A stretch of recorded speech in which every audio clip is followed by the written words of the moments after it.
This is a Locked and Focused production. Oh, I am X, and welcome to the Great Conversation, where we indulge in healthy dialogue about topics that are important in today's society and culture. Not too long ago, a man was shot 7 times in the back. Today, or this week, a boy with autism, Salt Lake City, gunned down for having a mental illness because of lack of training. Here in Rockford, a no-knock warrant issued on faulty information interrupts a family and their life. I don't care if it was in the middle of the night, middle of the day, interrupts their life. 11 hours of their life for nothing. And they want to know why we protest.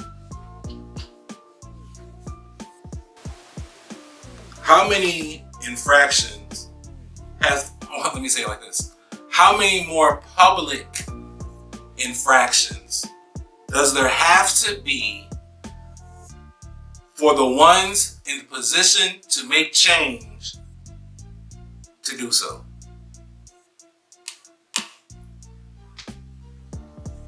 It's a question, and it's not rhetorical. It's not rhetorical at all.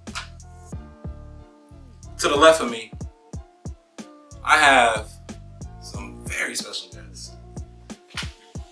To my immediate left, I have model and community activist Dayna Schultz. How you doing? Good, how are you? I'm great. Thank you so much. Just speak up a little louder for the mic. They hear you. That's all. It's okay. And to my far left, not a stranger to me. Not a stranger to the community here. I have author, poet, activist, actor, and national organizer, Christopher D. Sims. What's going on, bro? Man, staying focused, bro. Staying focused and healthy, man. I appreciate both of you for taking time out of your schedules to come on. We're just gonna hop right into it, if you don't mind. Now, tell us, I'm gonna ask you both a question, like, why do you guys protest? Because you guys are down at City Market on a weekly basis. Why? You want to go first, You Dayna? go first. You go first. You go first. I was just thinking about that, man. I just had a conversation with Leticia Wallace about her son and how old he is now. He's a junior in high school now. But he watched his mom and almost about 450 other people march in downtown Rockford when Trayvon Martin after he was killed. So I think I owe it to the younger generation, especially people his age, to show that protesting still needs to happen. And there are a lot of things that are just happening in this country, and somebody has to do it. So yeah, I'm always thinking about the people younger than me or the young folks when I'm protesting. So you're doing it so that the younger people can see that protesting is still a part of the process. It is, especially when you think about Dr. Martin Luther King, Fannie Lou Hamer, people like that. We owe it even to them, our ancestors, to keep this going and to show this world, especially that's watching this country, that let them know that we still need to protest and we still need to resist and fight back. Yeah, I mean, shoot. The reason I'm down there is because the death of George Floyd somehow impacted me in a way I didn't think it was going to. I didn't even watch the video. Just seeing pictures, seeing people post, it hit me so hard. And I took a trip down to Minneapolis to be part of my first ever protest. And that energy in Minneapolis, I experienced was like one of the best things I've ever experienced. Just seeing all different kinds of people, skin color, men, women, age group. It was amazing. And then Rockford started doing its thing, and I'm like, of course I'm gonna be down there. And the reason I'm down there is just to I'm down there for everybody. Like in the article I talked about, people were like, well, you're only down there for black people and just Black Lives Matter.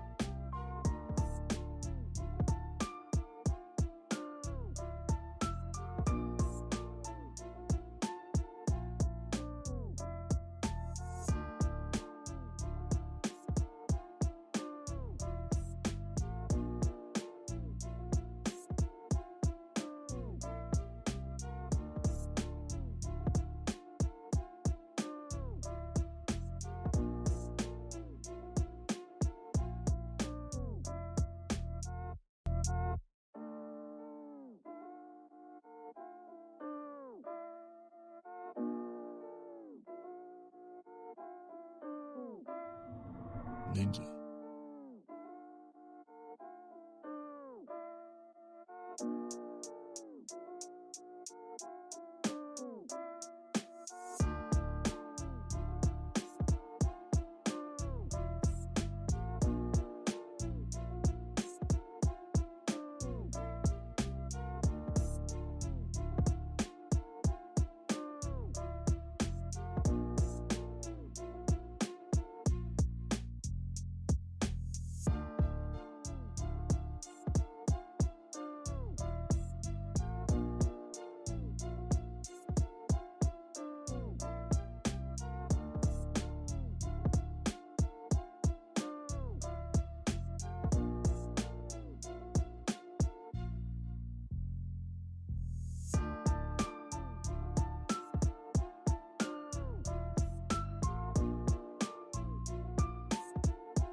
Ninja.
Sitting here talking with Christopher D. Williams and Dayna Schultz here. Having a great time, actually. Having a great time because let's just break it down.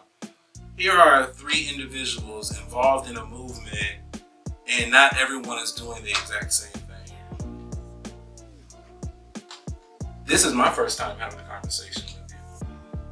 I talked to Chris a couple times.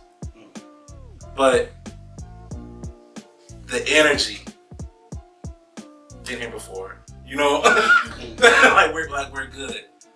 And I see, like I said, I see Chris documenting. I see you organizing. I see you in the forefront. There's a recording of you when there was clear bias of white women walking in the crosswalk, older white women walking in the crosswalk, stopping traffic, and nothing was happening to them. He said something very powerful. He said, well, I'm a white woman today, and I'm walking across this goddamn crosswalk.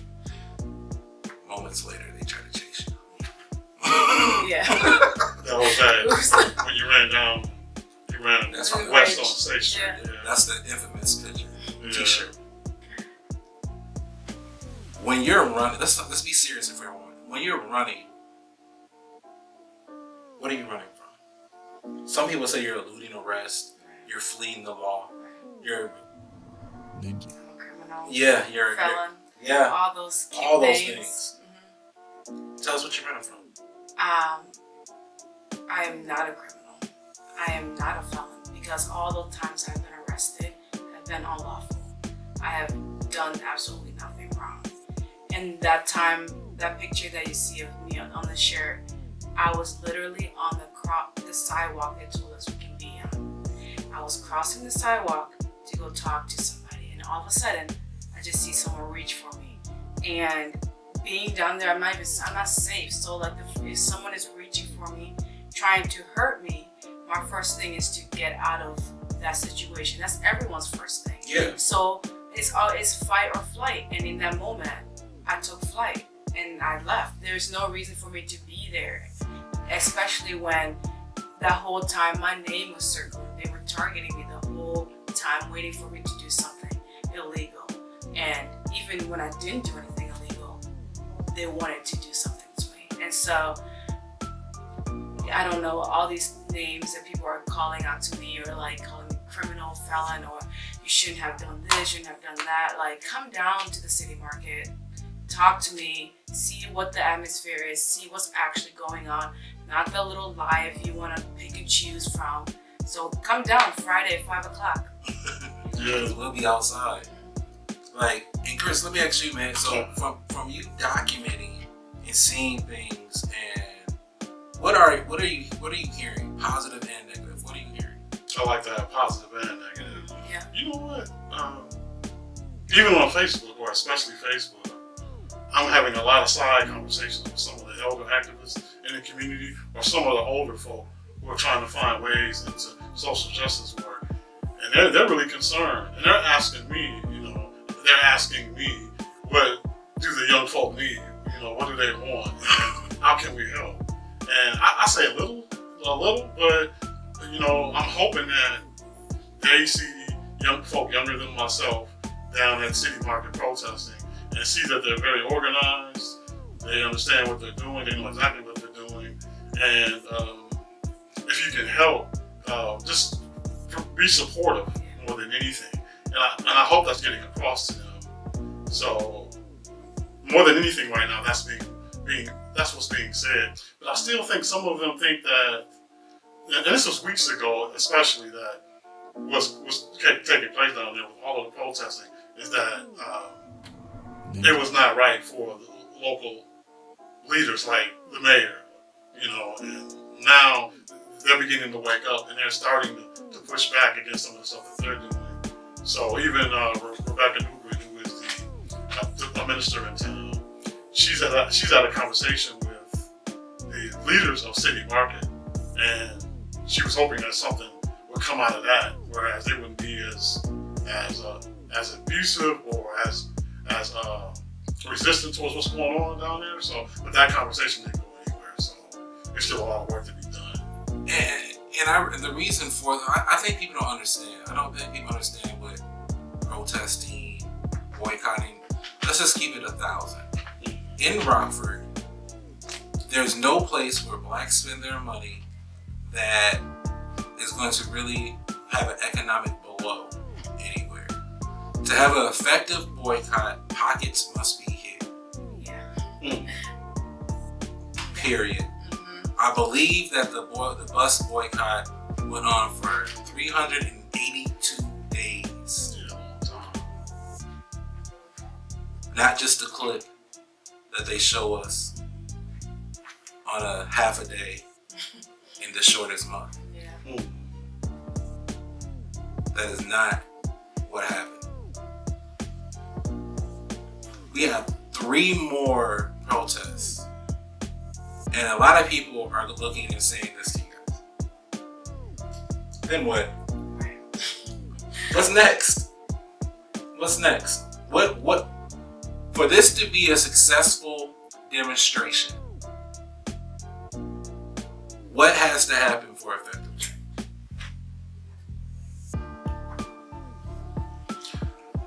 I was thinking about this even before, we got down here. I'm talking with somebody with somebody in Rockford who's contacted the ACLU of Illinois. I think they're out of Chicago. So we're trying to get a lawsuit happening with the Rockford Police Department.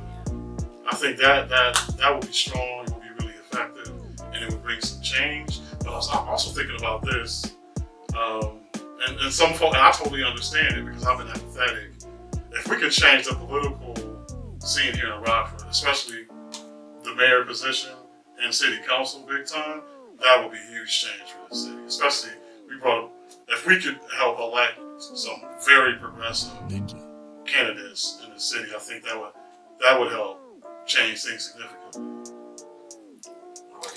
For me, I would, for change to really start happening, we need all those charges dropped from even May 30th. Like that still hasn't even been a thing. That's one of the demands for May 30th Alliance. And because they know all those arrests are bullshit. They know what they did was wrong because every week there are people they're posting bonds. People are getting out. We get out after the weekend. So they know keeping us in there is unlawful. So for things to really start changing and for us to be like, okay, we're doing something, those charges needs to be dropped. And God, does that mean going to jail? For what? For what? It's like, cause I'm in the comment section. I used to be a comment warrior. If I wasn't able to make something, I'm in the comments and I'm defending. Tiresome battle. Tiresome battle. Because we have people that have a mentality that you walking in the crosswalk is equivalent to someone pulling the trigger and killing someone. Yeah. Exactly. Yeah. Crime is crime. You crime and you do time. So I should have to spend 3 to 4 days for walking in the crosswalk after you remove the state law sign that says that you for pedestrians. Yeah. There are countless of agitators. The guy from Taco Betty's, I don't care if they fired him. He needs to have criminal charges pressed against him. Right. Because we have it on tape where the police gave him a direct order to pull over and he pulled off. While drunk. While drunk. He was driving drunk. Yeah. So, I believe for there to be effective change, a real reform has to happen. You're listening to the Great Conversation Podcast. We'll be right back.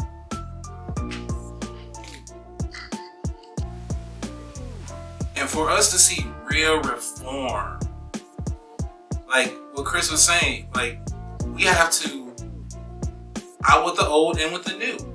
We need to start flooding the city council meetings and start to ask these people, these aldermen, where do they stand on certain issues? So then we can see when it comes to voting, how many people we have on our side. Honestly. It's very simple, We have letting them get away with doing things for so long. For so long, I didn't know what the city council did. I looked at it as student council. It is neat and nothing is done. I give false promises about changing school lunch and get in office and realize I don't have that power. You know? I don't have that power at all. But I was able to run on that campaign. So, one of the demands, I'm glad you brought those up, because people hear the word demand and they get turned off. But as citizens, we should demand respect. We should demand certain qualifications and courtesies from a professional entity that we allow. So we demand that the city of Rockford procedures and outside of the Rockford Police Department to investigate the actions taken by officers on May 30th due to the conflict of interest. Now this is where I'm afraid at with this demand. The blue wall. They'll get an outside entity. Let's say they go get McHenry, Illinois, to come in and do the investigation. That'll be an outside entity from the Rockford Police Department. That's what fears me with that, because we have to listen very carefully to the words that they're saying. Like when Carla Ray got up and she said that upon our investigation, our private investigation, we find no wrongdoings due to our regulations and procedures. That's what we have to get into. The police union contracts must hold police officers accountable for their actions by penalizing them and not the city. Period. The police union contracts are there to protect the officer. It needs to be there to hold the officer accountable, because we all know when there's checks and balances, people are more poised to cross their T's and dot their I's. That's where it's going to come in at.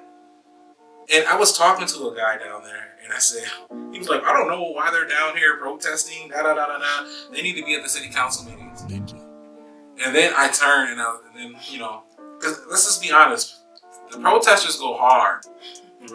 Let's just be honest. The protesters go hard, especially after they've been agitated. Let me be honest, the protesters are cool until someone agitates them. And we still try to keep it cool. Yeah. Damn. But It's really I looked at him and I said, so you want them in a city council meeting? Right. You know? Yeah. I'm like, if you agree with anything that the protesters are talking about there being a community relations board and not giving the city council the power to pick the people to be in the community relations board, then get out there and do your part on that.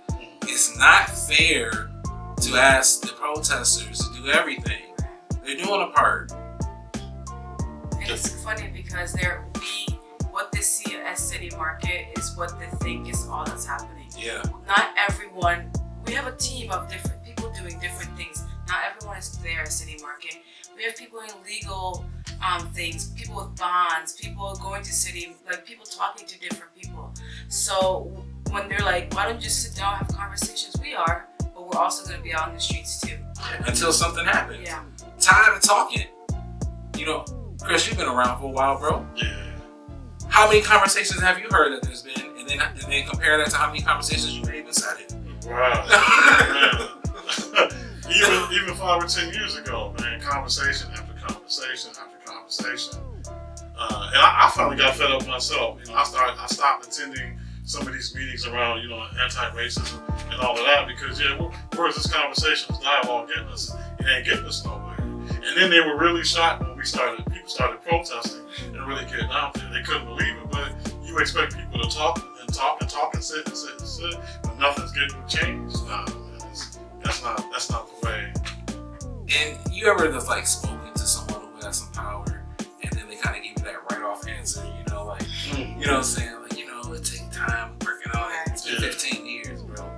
You know what I'm saying? Let's get something done. You know what I'm saying?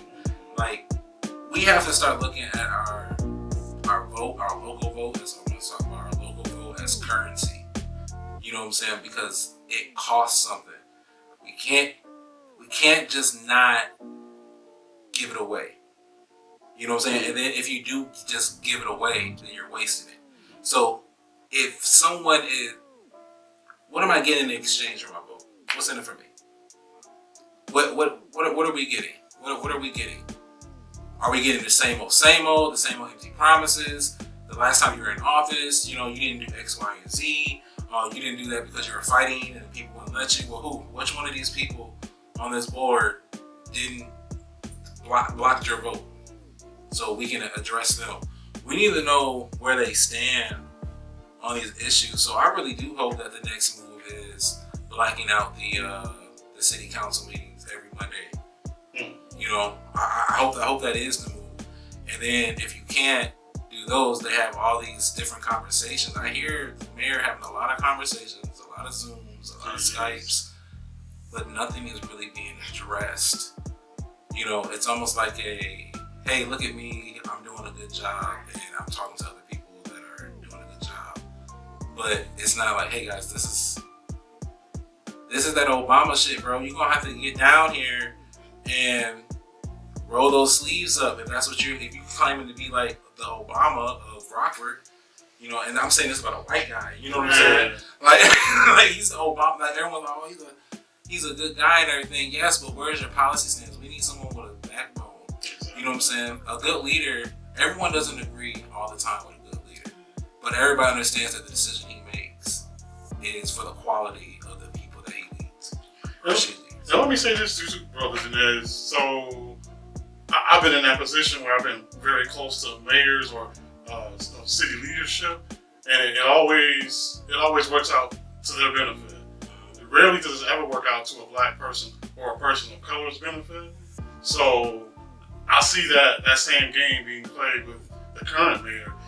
Some of these people who are trying to be seen in the spotlight, trying to maybe get closer to him, when in actuality, for the most part, it's all about what's going to happen with him, and you're not rewarded with anything.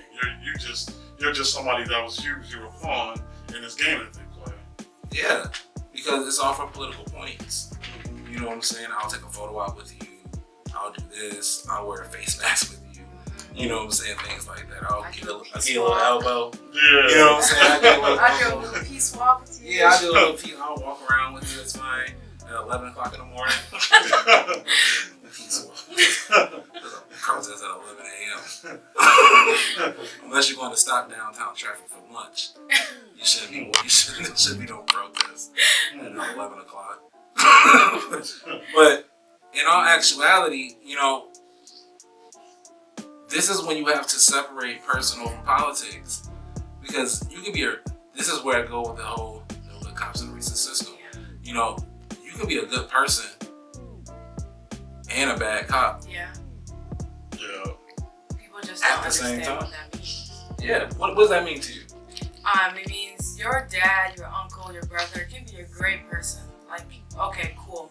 But once they put that uniform and that badge on, they're literally enforcing a law in the system that was built to devalue the lives of black people and people of color.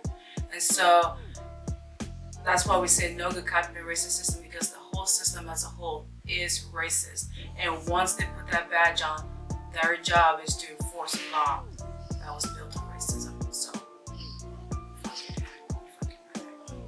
So, you know what else I've been hearing from them? Who are you gonna call? That's silly. Who are you gonna call? I've never in my entire life called an officer, like, ever. And I don't think I ever will, because the people need to know there are other people and other things you can call besides the police. The police do not stop crime. They are called when crime has already been committed. So it's not Batman swooping in to save the day. It's not what you think it is. That they're called when things already happen. So, I mean, okay, I'm never gonna call the cops. I don't know.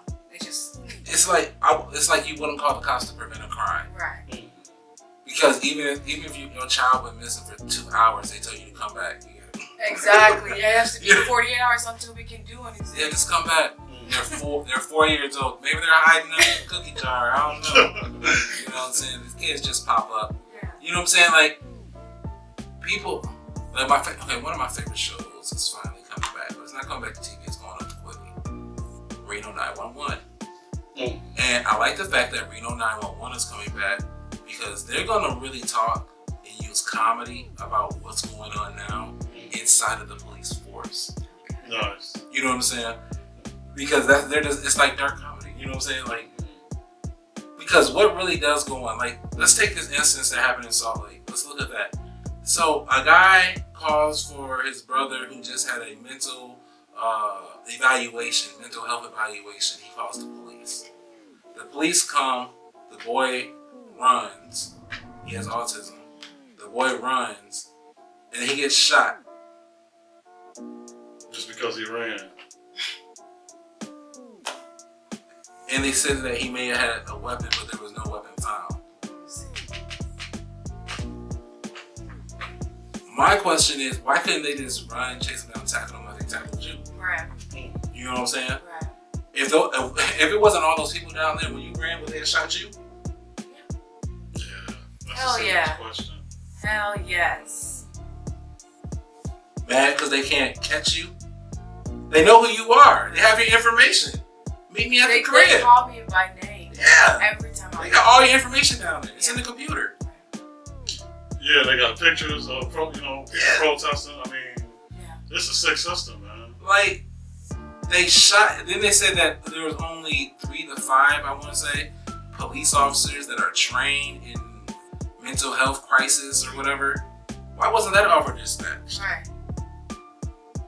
Oh my God. You shouldn't need special training to not shoot people in the back. Not at all. People are saying, you're talking about defunding the police. They need more money to be trained. No, they're trained. They're doing exactly what they're trained to do. How about we talk about that? They're doing exactly what they're trained to do. I encourage anyone just like look up the Rockford Police Department's like promotional video. It's them pulling their guns out, telling people to walk backwards towards them. You know what I'm saying? It's not them engaging in the community, patrolling, you know what I'm saying, helping a cat out the tree or anything like that. No, it's them arresting people. They have a video.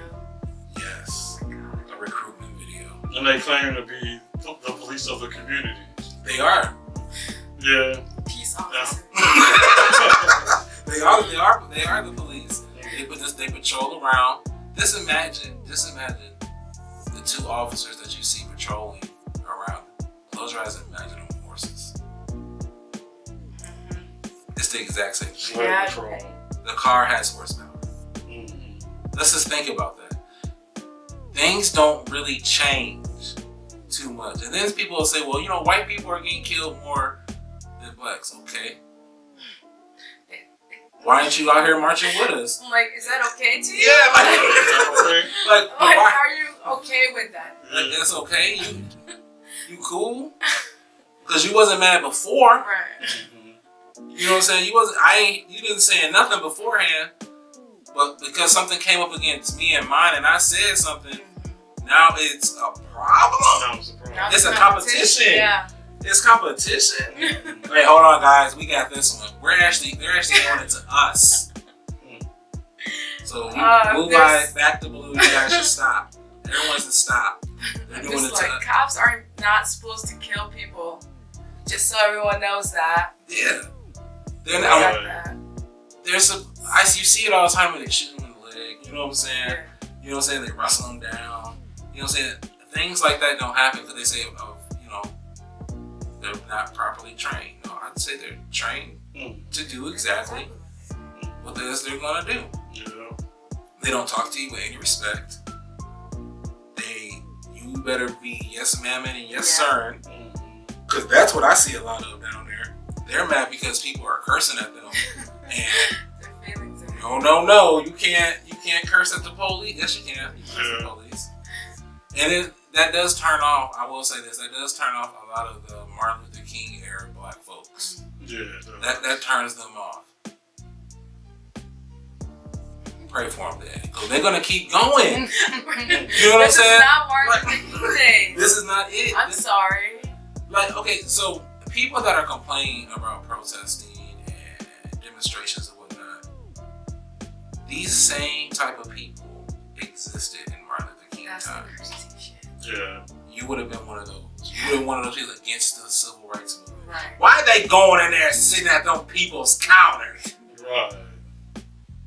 So those people can't have no lunch, messing it up for everybody. Come on.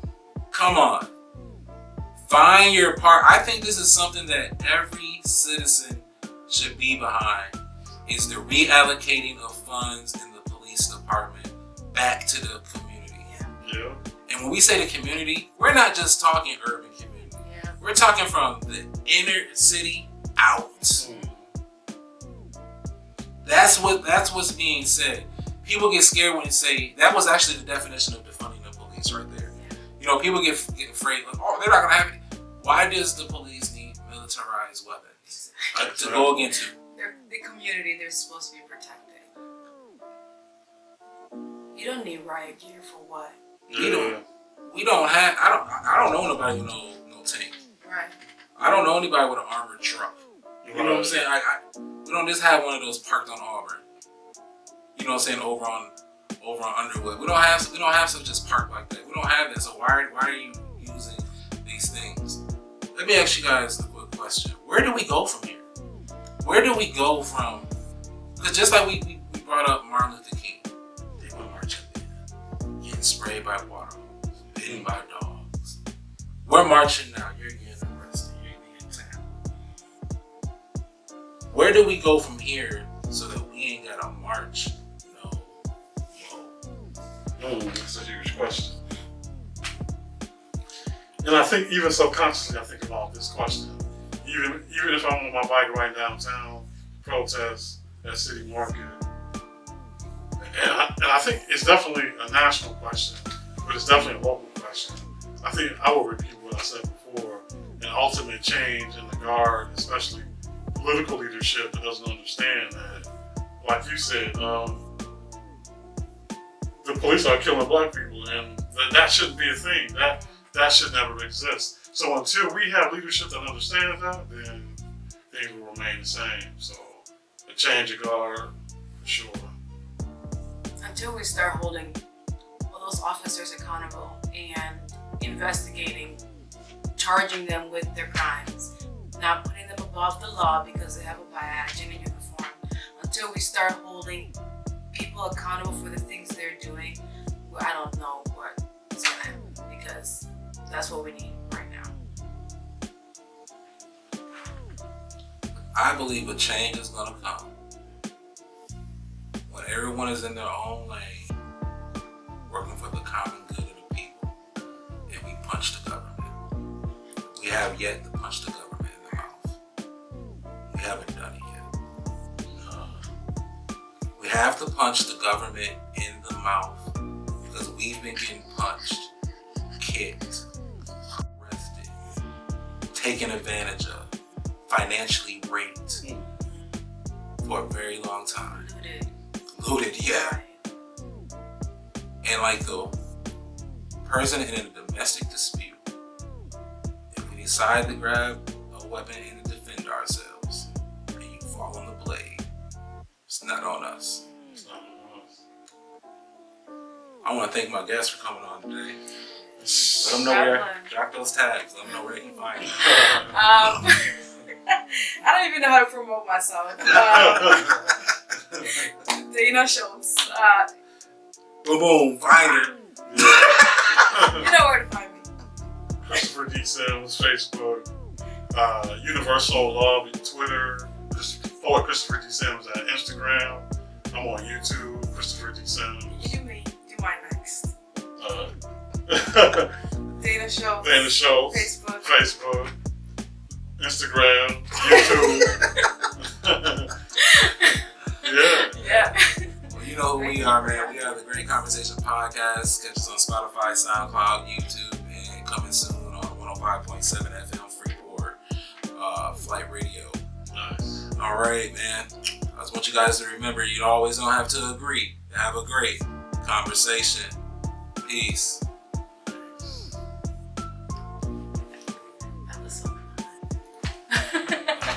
That was so fun. I like that.